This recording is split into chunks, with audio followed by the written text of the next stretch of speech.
there's a lot of trolls. There's a lot of ways to waste your lifespan on the internet, and engaging with people that don't want to engage honestly back is one of them.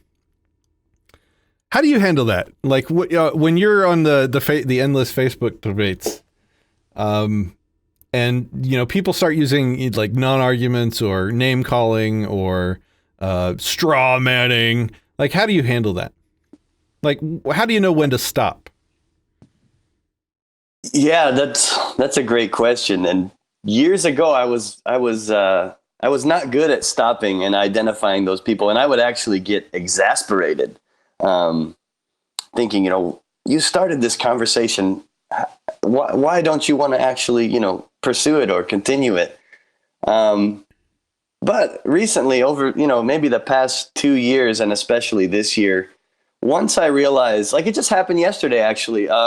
Someone was giving my friend shit about comparing the Border Patrol detention centers to Nazi concentration camps. And while some people might think that's extreme, to me, it's like, well, here's a cage with people in it. And, there's thousands of reports of child sexual abuse coming from these cages.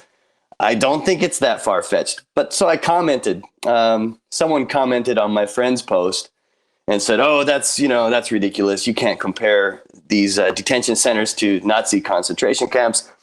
And I commented, thousands of sexually abused kids might disagree with you. And the guy's next comment was, do you have any, sources to back up that extreme claim? And then some emoji. And I thought, okay, this probably isn't going to go well. But instead of losing my shit, I decided to pursue it. So I said, well, yeah, here's the list of all these reports, over 1,000 coming out over the past 4 years. And his next question was, do you really think reports equal, truth? The reports mean that it definitely happened?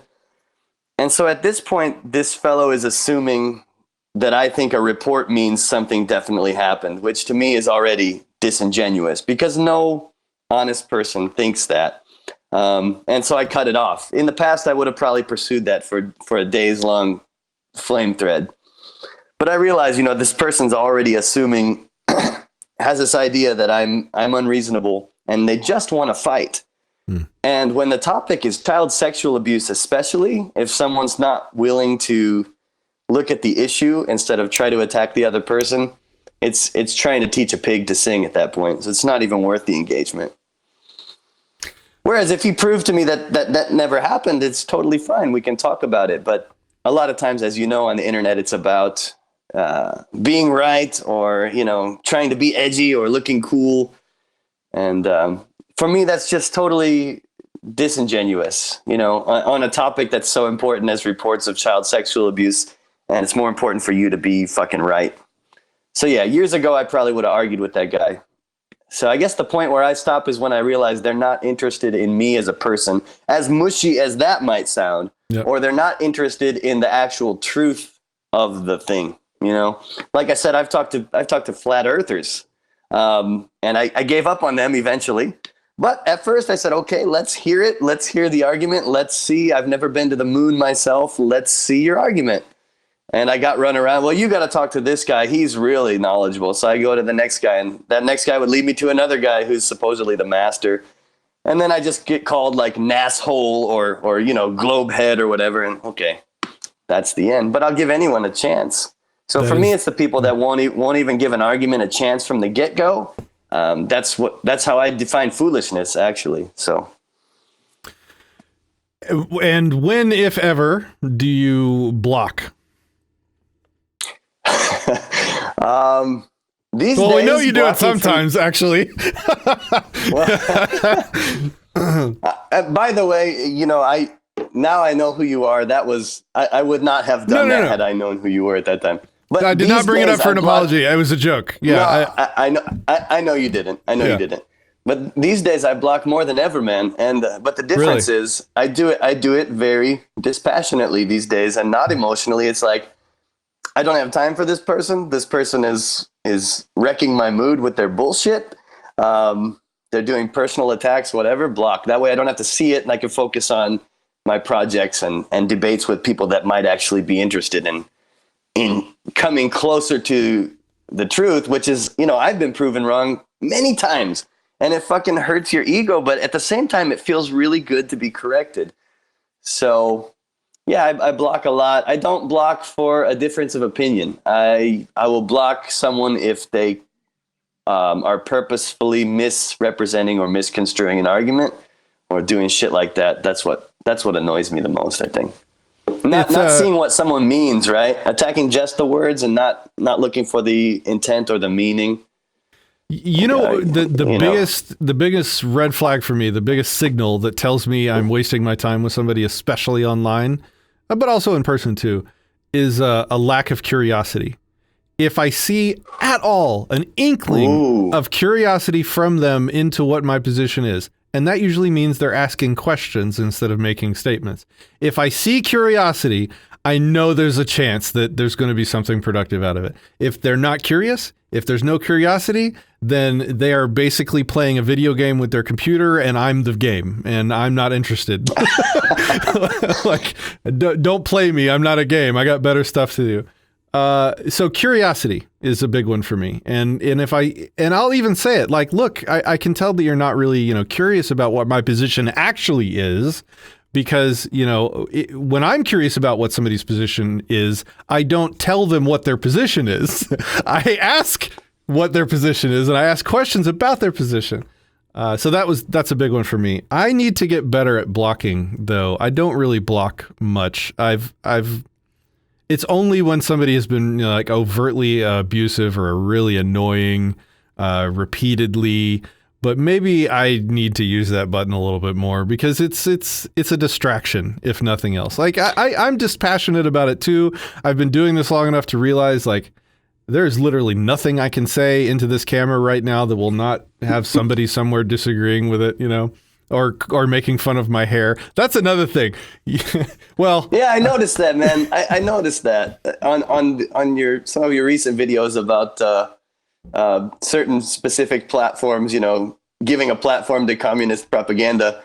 Yep. And the retorts in the comment thread will, yeah, but your hair is stupid. Yep. It's like, wow, that's really a solid argument there. It tells me, that's what I was about to say, and I was actually going to save this for a video I was going to do soon on this objectivist child. That so this goes to what you were saying. Like, I did a critique of Yaron Brooks' opinions on why anarcho-capitalism is more evil or worse than communism. Recently, and there's this one objectivist dude that did a rebuttal video, and he messaged me the link to his rebuttal video. And when I saw like Disenthrall wrong on objectivism versus anarcho-capitalism, my reaction was utter excitement. Like I was like, oh, this is, I might be wrong. I want to learn how I'm wrong. Teach me how I'm wrong. I click on the link, the video pops up. The first 20 seconds are about calling my hair like a Hershey Kiss or something. Like oh God. Like it just tells you more about when you are called names. It tells you more about the person than it does you. They're not talking about you. What they're saying has no bearing on you or your existence or your whatever. It's just they are telling you about their insecurity. I have funny hair. I like this hair. This hair is me. It's my personality. It fits me. I like it. And that's all. And I enjoy interject it. Here? Go ahead. I also like your hair. Thank you. What's funny about these kind of attacks, though, is I hate to keep bringing up Mr. Kokesh, but one of his top campaign people, when all that shit was going down, the first thing he said to me was "little man in Japan." And after that, because I'm not very tall, after that, everyone's argument was about my physical stature, and I was blown away. And this is when blocking became easier for me, that people could be so stupid as to actually find that entertaining, that, I felt like, wow, I've been giving people way too much credit. Some people are living like actual zombies. So, as far as the hair attack, I totally understand. It's insane. And like a month ago, I was like, is it time to change it? And I was kind of thinking about it. and honestly, this is for the haters that might be watching this someday. It has utility because, like this objectivist asshole, like if people lead with insults of my hair, like I like my hair. You can say whatever you want about it, and it literally will not affect me in the slightest because this is me and this is my hair. It's totally fine. But you're telling me about you. And so there's usefulness in my hair now. So I almost want to keep it just because it's so good at telling me about the people around me. Like if they look at me weird or say some bullshit or call me names, I want to know that about you so that I cannot associate with you. That's all. It's useful. It's helpful. So I would suggest everybody do something weird. Wear some weird clothes. Be yourself. Be slightly unique. It's going to tell you so much more information about the world around you. I promise. It's really useful.